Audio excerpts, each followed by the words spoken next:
قرآن حکیم کا 5واں پارہ ہے۔ اللہ تبارک و تعالیٰ نے اس کے بالکل آغاز میں اس بات کو بیان فرمایا ہے کہ جب تک عورت کسی ایک شخص کے نکاح میں ہو دوسرے کے ساتھ اس کا نکاح نہیں ہو سکتا۔ گویا قرآن مجید نے ایک اسلوب یہ بیان کیا کہ ایک وقت میں ایک خاوند کے نکاح میں تو چند بیویاں ہو سکتی ہیں، لیکن یہ ممکن نہیں ہے کہ ایک عورت کے 2 شوہر ہوں۔ ہاں، جو لونڈیاں ہوں اس زمانے میں جن کا چلن موجود تھا، اس حوالے سے اللہ تعالیٰ نے گنجائش عطا فرمائی۔ اسی تفصیل کو پہلے رکوع کے اندر مختلف انداز میں بیان کیا گیا اور یہ بتلایا گیا کہ اسلام ہر خواہش کو پورا کرنے کے لیے پاک، صاف اور جائز رستہ عطا کرتا ہے۔ تو اس کے ماننے والوں کو یہ چاہیے کہ وہ کبھی بھی کوئی غیر فطری، غیر اخلاقی عمل نہ کرے، جس سے کہ یہ محسوس ہو کہ یہ وہ لوگ ہیں شاید جن کی تربیت نہیں کی گئی۔ اللہ تبارک و تعالیٰ نے بہت ساری باتیں ارشاد فرمانے کے بعد اسی پارے کی آیت نمبر 28 کے اندر ارشاد فرمایا کہ یرید اللہ ان یخفف عنکم، فرمایا اللہ تعالیٰ چاہتا ہے کہ تم پر پابندیوں کا بوجھ ہلکا کرے۔ اللہ کریم کی رضا یہ ہے کہ تمہیں آسان دین دیا جائے، آسان دین۔ پابندیوں کا بوجھ تم پر کیوں؟ اس لیے خود ہی بیان فرماتا ہے، فرمایا وَخُلِقَ الْإِنسَانُ ضَعِيفًا، اس لیے کہ ہم نے انسان کو کمزور پیدا کیا ہے۔ رب فرماتے ہیں کہ میں نے چونکہ پیدا کیا ہے تو میں اس کی صلاحیتوں کو جانتا ہوں، تو میں اسے کوئی ایسی شریعت نہیں دوں گا، کوئی ایسا دین نہیں دوں گا۔ مسلمانوں، تم پر کوئی ایسا بوجھ نہیں ڈالا جائے گا جو تم سے اٹھایا نہ جا سکے۔ اللہ تبارک و تعالیٰ نے جتنے بھی ہمیں احکام عطا کیے نا، وہ نماز پڑھنے سے لے کر جہاد کرنے تک، زکوٰۃ دینے سے لے کر حج کرنے تک، جتنے بھی احکامات دیے ہیں سارے بندہ مومن کے لیے بڑے آسان ہیں، سارے بندہ مومن کے لیے بڑے آسان۔ اور جب انسان اس رستے پہ چلتا ہے تو پھر اللہ تبارک و تعالیٰ اس کی مدد فرماتا ہے، پھر اللہ اس کے لیے آسانیاں فرماتا ہے۔ آپ یہ غور فرمائیے کہ حج کے موقع پر بہت سارے لوگ یہ کہا کرتے کہ حج ایک مشقت کا کام ہے، ایک جد و جہد کا کام ہے، ایک خاص ہمت والا آدمی اس کام کو سر انجام دے گا۔ لیکن آپ نے یہ بھی بڑی باریکی سے ملاحظہ فرمایا ہوگا کہ بڑے ضعیف العمر لوگ حج کرنے جاتے ہیں، کمزور لوگ حج کرنے جاتے ہیں، لیکن ایسا کبھی نہیں ہوا کہ کوئی یہ کہے کہ حج کی مشقت کے رستے میں کسی کا انتقال ہو گیا۔ وہ جب بلاتا ہے تو پھر مدد بھی بڑی ہی فرماتا ہے، پھر کرم بھی بڑا ہی فرماتا ہے۔ اسلامی احکامات جتنے ہیں، یہ فہم و فراست کے قریب بات ہے، اس کو سمجھ لیں، جتنے بھی اسلامی احکامات ہیں وہ سارے اللہ تبارک و تعالیٰ نے عطا ہی تب کیے ہیں کہ جب رب جانتا ہے کہ یہ لوگ اس عمل کو کر گزریں گے۔ یہ رمضان شریف آتا ہے تو بہت سارے لوگ ایسے ہیں جو کہتے ہیں جی ہم مزدوری کرتے ہیں، غریب لوگ ہیں، ہمارے لیے بڑی دشواریاں ہیں، ہمیں جد و جہد کرنی پڑتی ہے، تو روزہ رکھنا ہمارے لیے بڑا دشوار ہے۔ تو کوئی بیچ میں سے ایسا رستہ نکل آئے کہ جس رستے سے ہم بچ جائیں، تو میں کہا کرتا ہوں کہ اتنی سخت مزدوری آج کا کوئی بندہ بھی نہیں کرتا جتنی عرب کے مزدور سخت مزدوری کیا کرتے تھے۔ کوئی پہاڑ نہیں توڑتا، کوئی آدمی ایسا نہیں ہے کہ جو چکی اس طرح سخت انداز میں پیستا ہو، کوئی بھی وہ کٹھن کام نہیں جو اہل عرب کرتے تھے۔ لیکن جناب بلال حبشی نے کبھی کوئی روزہ بھی نہیں چھوڑا۔ حضرت سلمان فارسی رضی اللہ تعالیٰ عنہ کی آپ ساری سیرہ مبارکہ پڑھ لیں، اپنے روزمرہ کے معاملات کے باوجود، ایک تو ہے رمضان المبارک، علاوہ رمضان کے بھی ان کی جو نفلی عبادات ہوتی تھیں وہ بھی ایک بہت بڑا مقام رکھتی۔ تو بلا وجہ لوگ پریشان ہو جاتے ہیں، اور ہمارے زمانے میں تو کانوں کو ہاتھ لگا لگا کے لوگ کہتے ہیں کہ اوہ ہو معاذ اللہ جی بڑا مشکل ہے دین پہ عمل کرنا، بڑا مشکل ہے۔ وجہ صرف اتنی ہے کہ کوشش نہیں کرتے، توجہ نہیں کرتے، جس کو یہ اپنے لیے آسان سمجھ رہے ہوتے ہیں وہ کام ان کے لیے مشکل ہوتا ہے، اور جو چیزیں اللہ نے آسان کر دی ہیں وہ بہرحال آسان ہوتی ہیں۔ پھر تھوڑا آگے جائیں گے تو اللہ کریم نے اسی بارے میں ارشاد فرمایا کہ ایک دوسرے کا مال ناجائز طریقے سے نہ کھاؤ، ہاں تجارت کرو باہمی رضامندی کے ساتھ، ایک دوسرے کے ساتھ لین دین کرو تو اچھے طریقے سے کرو، ناجائز طریقے سے کسی کا مال نہ کھاؤ۔ اس کی تفسیر میں ایک حدیث ہے مسند امام احمد بن حنبل میں، نبی کریم صلی اللہ علیہ وسلم نے فرمایا کہ جس شخص نے ناجائز طریقے سے مال کمایا ہے نا، یہ اسی کا تھا، اسی کا نصیب تھا، جس نے کما لیا اسی کا تھا۔ لیکن حضور فرمانے لگے اس نے جلدی کی ہے، اگر یہ تھوڑا انتظار کرتا تو اللہ یہی مال اسے جائز طریقے سے عطا فرما دیتا۔ اس نے جلد بازی کا مظاہرہ کیا ہے، غلط طریقہ اختیار کیا اس کو حاصل کرنے کا، اس نے اچھا نہیں کیا۔ تو ناجائز طریقے سے مال، آپ اندازہ فرما لیں کہ دنیا میں کتنے ایسے لوگ ہیں، کتنے کہ جو کہتے ہیں کہ ہم زندہ بھی دوسروں کے مال پہ ہیں، ہمارے پاس جو بنیادی رقم ہے تجارت کرنے کے لیے وہ بھی لوگوں کی ہے۔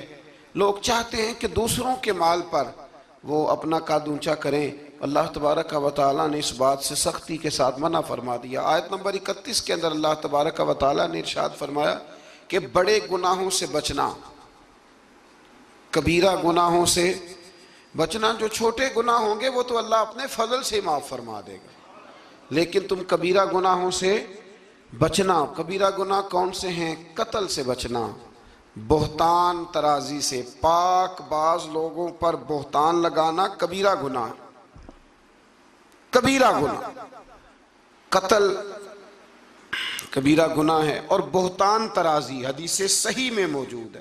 ہمیں بالکل نہیں پتہ ہوتا کہ سامنے والے کے معاملات کیا ہیں، لیکن ہم بہتان لگا دیتے ہیں، اور شریعت کے اندر باقاعدہ اس کی حد رکھی گئی ہے، کوڑوں کی سزا رکھی گئی ہے۔ جب تک آپ کو تحقیق نہ ہو جائے، میرے نبی کریم علیہ الصلوۃ والسلام نے فرمایا کسی شخص کے جھوٹا ہونے کے لیے اتنا ہی کافی ہے کہ سنی سنائی بات آگے بیان کر دیتا ہے، یہ جھوٹا ہے، اس کو چاہیے تھا اس کی تحقیق کرتا۔ اسی طریقے سے یتیم کا مال کھا جانا، یہ رمضان شریف آئے گا تو بڑے سارے لوگ چندہ لینے کے لیے میدانوں میں نکلیں گے، بڑے سارے لوگ یتیموں کا نام لیں گے، بیماروں کا نام لیں گے، کمزوروں کا نام لیں گے، مدارس کا نام لیں گے۔ اللہ سے ڈرنا چاہیے۔ اللہ کریم نے جو میرے اور میرے بچوں کے حصے میں رکھا ہے وہ کوئی دوسرا چھین سکتا نہیں، لیکن انداز غلط اختیار کرنا، اس سے انسان کا نقصان ہوتا ہے۔ کبیرہ گناہوں میں اس کو رکھا گیا۔ اسی طرح زنا کرنا، میدان جہاد سے بھاگ جانا، والدین کی نافرمانی کرنا، یہ سب کبیرہ گناہ ہے۔ اور اللہ کریم نے آیہ مقدسہ میں ارشاد فرمایا کہ تم کبیرہ گناہوں سے بچ جانا، صغیرہ اللہ اپنے فضل سے معاف کر دے گا۔ صغیرہ گناہ کیسے معاف ہوتے ہیں؟ نبی کریم علیہ السلام نے فرمایا تم فرض نماز کے بعد نا 33 بار سبحان اللہ پڑھو، 33 بار الحمدللہ، اور 34 بار اللہ اکبر پڑھو۔ یا رسول اللہ کیا ملے گا؟ فرمایا تمہارے گناہ اگر سمندر کی جھاگ کے برابر بھی ہوئے تو اللہ اپنے فضل سے معاف فرما دے گا۔ اور فرمایا نماز تسبیح زندگی میں ایک دفعہ پڑھ لینا، اگر تمہارے گناہ سمندر کی جھاگ کے برابر ہوئے تو اللہ معاف فرما دے گا۔ بہت سارے ایسے وظائف، بہت سارے ایسے اعمال، لیکن ان سے صغیرہ گناہ معاف ہوتے ہیں، کبیرہ گناہ ان سے معاف نہیں ہوتے۔ تھوڑا سا آگے چلیں گے تو اللہ تبارک و تعالیٰ نے حکم دیا ہے کہ اللہ کی عبادت کرو، لیکن فقط عبادت کر کے اپنے آپ کو مطمئن نہ کرو، بلکہ اس کے ساتھ حقوق بھی ادا کرو۔ وَاعْبُدُوا اللَّهَ وَلَا تُشْرِكُوا بِهِ شَيْئًا، اللہ کی عبادت کرو اور اس کے ساتھ کسی کو شریک نہ ٹھہراؤ، اور اس سے آگے بھی بڑھو۔ وَبِالْوَالِدَيْنِ إِحْسَانًا، اپنے والدین کے ساتھ احسان کرو۔ یہاں مفسرین نے بیان کیا کہ یہ نہیں کہا گیا کہ والدین پر احسان کرو، والدین کے ساتھ احسان کرو، ان کے ساتھ اچھا رویہ اختیار کرو۔ حضرت قاضی صاحب رحمۃ اللہ نے یہاں ایک جملہ لکھا ہے، بڑا ہی دل کرتا ہے میرا کہ وہ جملہ کہہ دوں۔ قاضی صاحب فرمایا کرتے کہ نیکی کا بدلہ نیکی، یہ جزا فرماتے ہیں جو احسان ہوتا ہے نا، یہ سامنے والے نے جتنی نیکی کی ہو اس سے بڑھ کر اس کے ساتھ کرنے کو احسان کہتے ہیں تو آپ فرماتے ہیں کہ اگر اماں تیرے لیے ایک رات بیدار رہی ہے تو کوشش کر تو 2 راتیں رہا کر، اور اگر والد نے اپنی زندگی کے 30 سال تجھے دیے ہیں تو 2 دعا کر کہ کم از کم تو 35 سال اللہ تجھے توفیق دے تو ان کی خدمت کرے۔ پھر آگے ارشاد فرمایا کہ وَبِذِي الْقُرْبَى وَالْيَتَامَى وَالْمَسَاكِينِ وَالْجَارِ ذِي الْقُرْبَى وَالْجَارِ الْجُنُبِ وَالصَّاحِبِ بِالْجَنبِ وَابْنِ السَّبِيلِ، فرمایا یہ ایک لسٹ ہے، ان سب کے ساتھ اچھا سلوک کرو، والدین کے ساتھ بھی، قریبی رشتہ داروں کے ساتھ بھی، یتیموں کے ساتھ بھی، مسکینوں کے ساتھ بھی، پڑوسیوں کے ساتھ بھی، اور وہ پڑوسی جو رشتہ دار ہوں اور وہ پڑوسی جو رشتہ دار نہ بھی ہوں، اور وہ جو تمہارے مجلس کے ساتھی ہیں، کلاس فیلو ہیں، دفتر کے ساتھ رہنے والے ہیں، دوست ہیں، کلیگ ہیں، ان کے ساتھ بھی اچھا سلوک کرو، اور مسافروں کے ساتھ بھی اچھا سلوک کرو۔ وَمَا مَلَكَتْ أَيْمَانُكُمْ، اور وہ جو تمہارے قبضے میں ہیں، تمہارے داہنے ہاتھ جن کے مالک ہوئے، یعنی جو تمہارے ملازم ہیں، جو تمہارے غلام ہیں، ان کے ساتھ بھی سلوک۔ اور ہمارا سارا جو غصہ ہے وہ نکلتا ہی ملازموں پہ ہے، سارا غصہ ملازموں پہ نکلتا ہے۔ خدا نہ کرے کوئی ایسا وقت آئے، ورنہ لوگ کیا کرتے ہیں کہ جو غصہ کسی اور کا ہوتا ہے وہ بھی جانے کس عمر میں جائے گی یہ عادت میری، روٹھنا اس سے تو غیروں سے الجھتے پھرنا، یعنی غصہ کسی اور کا اور نکل۔ حضرت صدر الشریعہ رحمۃ اللہ علیہ صاحب بہار شریعت فرمایا کرتے تھے کہ جو ٹیچر ہے نا پڑھاتا ہے، اور جب غصے کی حالت میں ہو تو کلاس میں نہ آیا کرے، ایسا نہ ہو کہ بیگم صاحبہ کا غصہ بھی بچوں پہ نکال کے چلا جائے، وہ کلاس میں نہ آئے، وہ جب اپنے مزاج کو معتدل پائے تو پھر وہ کلاس میں آئے۔ اللہ تبارک و تعالیٰ نے اس آیت میں وہ سارا چارٹر دیا، وہ لسٹ دی، یہ وہ سارے لوگ ہیں جن کے ساتھ تم نے اچھا سلوک کرنا ہے۔ اور آخر میں فرمایا ان اللہ لا يحب من کان مختالا فخورا، فرمایا اللہ تعالیٰ پسند نہیں کرتا اس شخص کو جو مغرور بھی ہو، فخر کرنے والا بھی ہو، متکبر ہو، ایسے لوگوں کو اللہ مختالا فخورا، اللہ اس آدمی کو جو متکبر ہے، جو اتراتا ہے، اس کو اللہ پسند نہیں کرتا۔ تو پیچھے حقوق کا بیان تھا تو آخر میں فرمایا کہ تکبر کرنے والے اللہ کو پسند، اس کا مطلب ہے حقوق وہ بندہ عطا نہیں کرتا جو متکبر ہوتا ہے، جس میں عاجزی ہوتی ہے نا، وہ ماں باپ کے حق میں بھی اچھا ہوتا ہے، وہ رشتہ داروں کے حق میں بھی، مسکینوں کے حق میں بھی، کلاس فیلو کے حق میں بھی، یہ اللہ کریم نے بیان کر دیا۔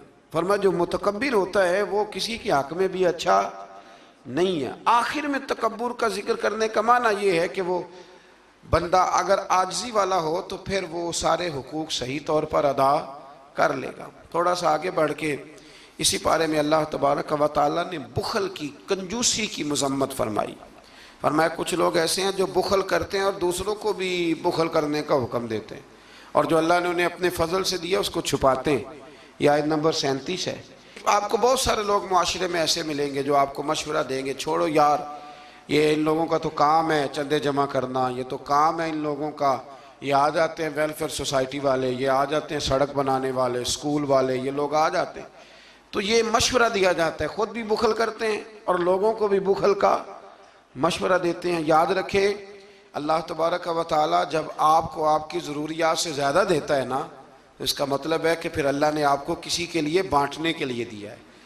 جب اللہ تبارک و تعالیٰ نے دیا ہے تو پھر اللہ کے دیے سے اس کی راہ میں خرچ کرنا یہ انسان کو نفع دیتا ہے، یہ اس کا فائدہ کرتا ہے۔ میرے نبی پاک علیہ السلام نے فرمایا جب صبح ہوتی ہے نا تو 2 فرشتے زمین پر اترتے ہیں، ایک فرشتہ یہ کہتا ہے کہ اے اللہ سخی کو زیادہ عطا فرما، اور دوسرا کہتا ہے اللہ جو بخیل ہے نا، کنجوس ہے، ہونے کے باوجود خرچ نہیں کرتا، اللہ اسے روک لے، اسے عطا نہ فرما۔ دونوں فرشتے یہ کہتے ہیں، اور حضور فرمانے لگے جو سخی ہے وہ اللہ کے بھی قریب ہے، لوگوں کے بھی قریب ہے، اور جنت کے بھی قریب ہے، اور جو کنجوس ہے وہ بندوں سے بھی دور ہے، معاذ اللہ اللہ سے بھی دور ہے، اور جنت سے بھی دور ہے۔ تو کوشش کریں جو اللہ نے دیا ہے اس میں سے اللہ کے راستے میں خرچ کیا جائے۔ انہی آیات مقدسہ میں پھر امانتیں ادا کرنے کا بھی حکم ہے، آگے چل کے پھر حسد کی ممانعت بھی فرمائی گئی، پھر ان لوگوں کو سمجھایا گیا کہ جو بلا وجہ لوگوں کو حاکموں تک لے جاتے ہیں، یعنی بلا وجہ کے مقدمات، بلا وجہ، یہ جو ہمارے مالدار لوگ ہوتے ہیں انہوں نے تو ایک پکا وکیل رکھا ہوتا ہے مقدمے کرنے کے لیے، اس پہ بھی کر دو، اس پہ بھی کر دو، اس پہ بھی کر دو، الجھائے رکھتے، اور بغیر کسی سبب کے بعض لوگوں کی یہ عادت ہوتی ہے لوگوں کو تنگ کرنا، نوٹس بھیجتے رہنا۔ اللہ کریم نے ان آیات کے اندر منع فرمایا۔ 5ویں پارے کی سورہ نساء کی آیت نمبر 64 فرمایا وما ارسلنا من رسول الا لیطاع باذن اللہ، فرمایا ہم نے جو رسول بھی دنیا میں بھیجے اس لیے بھیجے کہ ان کی اطاعت کی جائے، ان کی فرما برداری کی جائے۔ اور آگے ارشاد فرمایا وَلَوْ أَنَّهُمْ إِذ ظَّلَمُوا أَنفُسَهُمْ جَاءُوكَ، محبوب جب یہ لوگ اپنی جانوں پہ ظلم کر بیٹھے تو آپ کی بارگاہ میں حاضر ہو جائیں۔ وَلَوْ أَنَّهُمْ إِذ ظَّلَمُوا أَنفُسَهُمْ جَاءُوكَ، محبوب جب یہ اپنی جانوں پہ ظلم کریں تو آپ کی بارگاہ میں حاضر ہو جائیں۔ ظلم سے مراد جب گناہ کر بیٹھے پھر کیا کریں؟ فَاسْتَغْفَرُ اللَّهَ، اللہ سے معافی مانگیں، وَاسْتَغْفَرَ لَهُمُ الرَّسُولُ، اور رسول بھی ان کی سفارش کر دیں، لَوَجَدُ اللَّهَ تَوَّابًا رَحِيمًا، تو یہ ضرور اللہ کو توبہ قبول کرنے والا اور رحم کرنے والا پائیں گے۔ تو یہ کون فرما رہا ہے؟ اللہ کریم کہ جب اپنی جان پہ ظلم کرو تو میرے محبوب کے دروازے پہ آ جاؤ، مجرم ہو تو منہ اشکوں سے دھوتے ہوئے آؤ، آؤ در تواب پہ روتے ہوئے آؤ۔ قرآن میں موجود ہے توبہ کا طریقہ، سرکار کی دہلیز سے ہوتے ہوئے آؤ۔ اب کچھ لوگ یہاں اپنی مرضی کی تشریح بھی کرتے ہیں، کچھ لوگوں کا مزاج بن جاتا ہے، وہ کہتے ہیں جی پہلے تو کہنے لگے کہ اس آیہ مبارکہ کے مفاہیم ہی کچھ اور ہیں، پھر جب امت نے زیادہ بیان کیا تو کہنے لگے یہ حضور کی حیات ظاہرہ تک تھی۔ تو میں نے کہا یہ کہاں لکھا ہوا ہے؟ قرآن مجید میں کہاں لکھا ہوا ہے؟ اللہ پاک نے تو مطلق کہہ دیا کہ جب بھی ظلم کرو تو میرے محبوب کی بارگاہ میں، چاہیے تھا نا کہ جو تشریح تم کر رہے ہو۔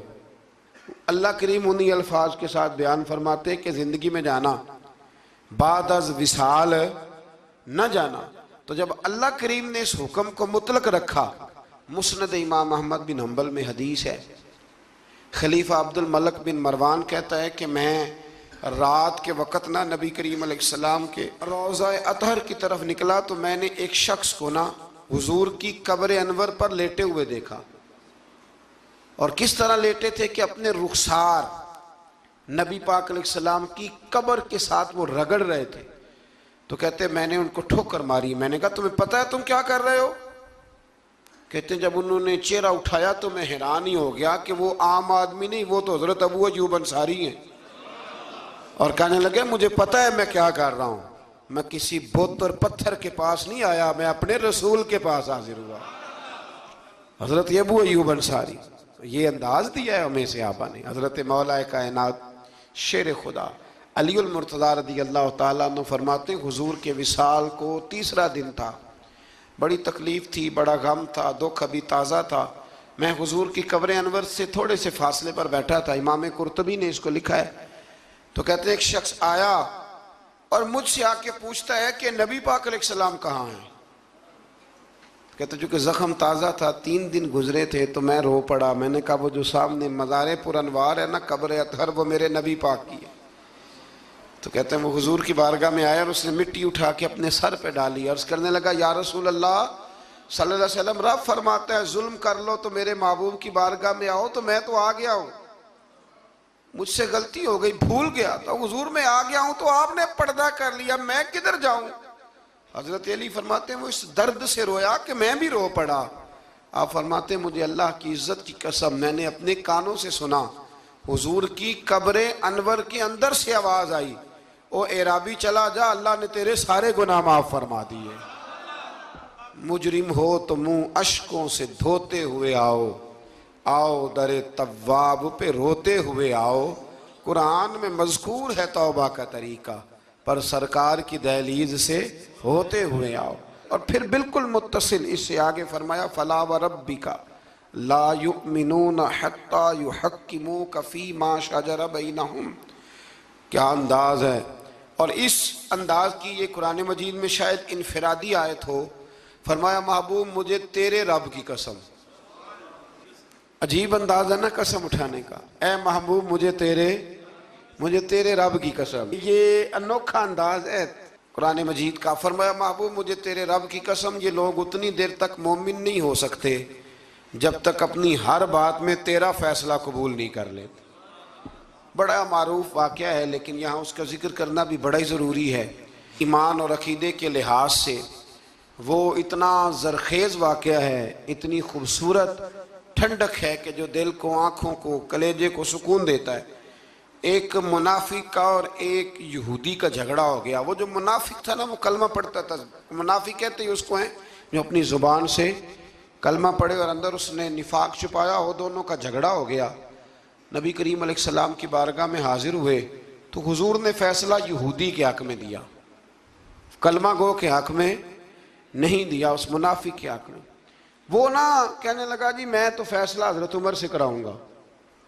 وہ حضرت عمر فاروق کے پاس گئے اور جا کر کے کہا کہ یہ ہمارا معاملہ ہے تو فیصلہ کر دے۔ جناب عمر بات سننے لگے تھے کہ وہ یہودی بولا، کہنے لگا عمر ایک بات کا لحاظ کر لینا کہ نبی کریم کی بارگاہ میں یہ بات پہلے سے طے ہو چکی ہے اور حضور نے میرے حق میں فیصلہ دے دیا ہے، پر یہ کلمہ پڑھ کے کہتا ہے کہ میں نے عمر سے فیصلہ کرانا ہے، میں معاذ اللہ حضور کے فیصلے کو نہیں مانتا۔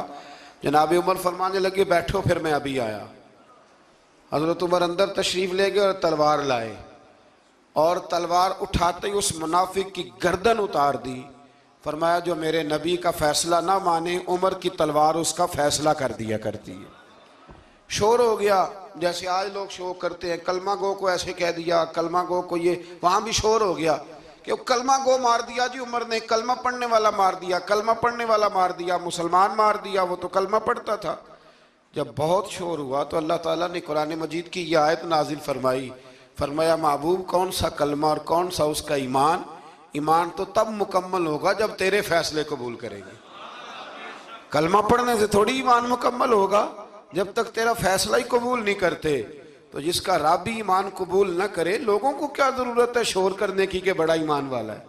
اللہ ہی جس کا ایمان قبول نہ کرے۔ تو میرے عزیز دوستو، اللہ تبارک و تعالیٰ نے آگے چل کے پھر اس گروہ کا ذکر بھی اسی سورہ مبارکہ میں اور اسی پارے میں بیان فرمایا جس گروہ کے رستے پر چلنے کی ہم ہر نماز میں دعا مانگتے ہیں، انعم اللہ علیہم من النبیین والصدیقین والشہداء والصالحین۔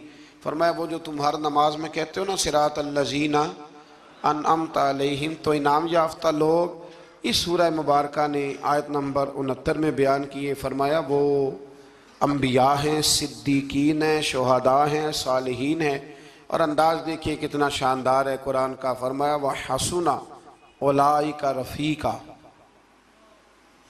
فرمایا یہ کتنے اچھے ساتھی ہیں، وَحَسُنَ کتنے حسین دوست ہیں، یہ ان سے دوستی کرو، ان سے دوستی، یہ بڑے حسین لوگ ہیں، بڑے حسین انبیاء، صدیقین، شہداء اور صالحین۔ تو اللہ تبارک و تعالیٰ نے پھر طاغوت کے رستے پر چلنے سے منع فرمایا اور اپنے رستے پر چلنے کا حکم دیا۔ ایک آیہ کریمہ اور پڑھتا ہوں اور بات کو سمیٹتے ہیں۔